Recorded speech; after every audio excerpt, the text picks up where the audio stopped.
Hey guys, it's me again with my third video, hooray!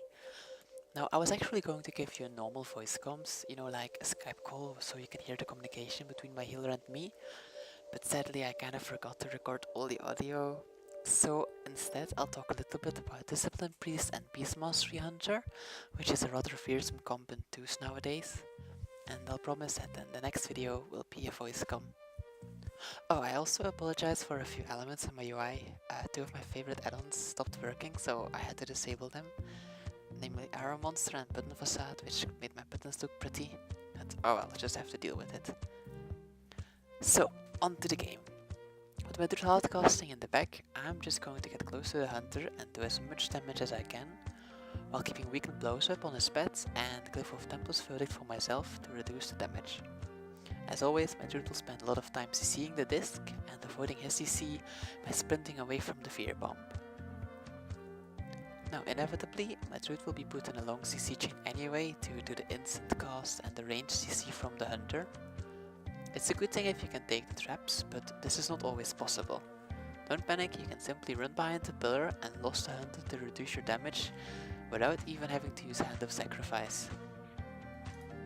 While you are behind the pillar, it's a good idea to switch onto the pet, not only to heal from it, but also to get it low for a possible kill later on. Right here, I'm trying to force the pet to follow me behind the pillar with taunt, and I ask my Druid to CC the priest to keep him away from the pet. Sadly, he does manage to get the shield off, so the pet survives for now.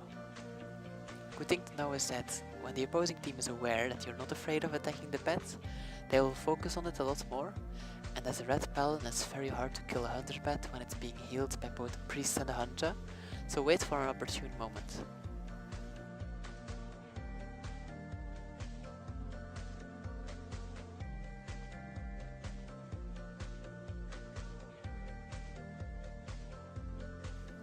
Now when the zoo comes, what you want to do is kite it as soon as possible, and then you go for a blind.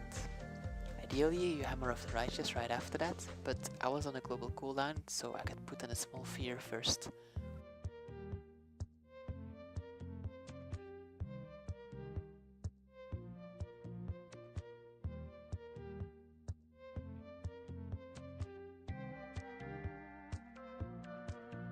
When my Druid once again gets shattered, I already know I can't take the trap, but I run close anyway, just so I'm available for heals and once again for pillar ramping.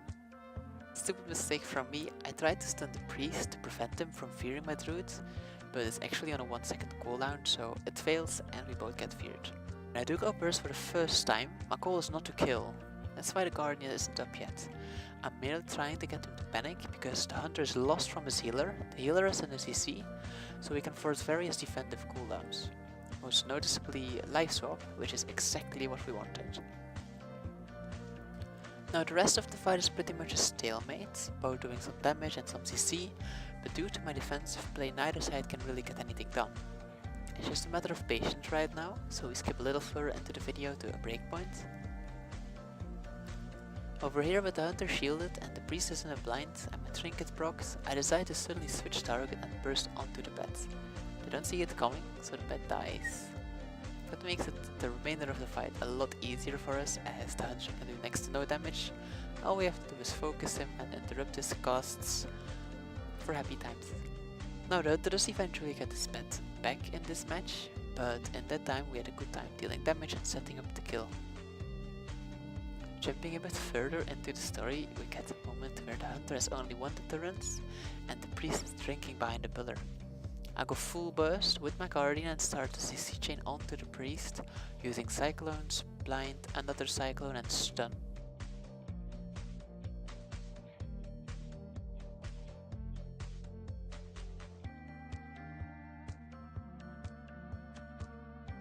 He just got his life swap back, but he miscalculates, he trinkets too late, and the hunter goes down. Alright, that's it for now. Thanks for watching. I hope it was useful in some way. You should give me a comment if you like, so I can improve. And yeah, I'll see you next time. Bye!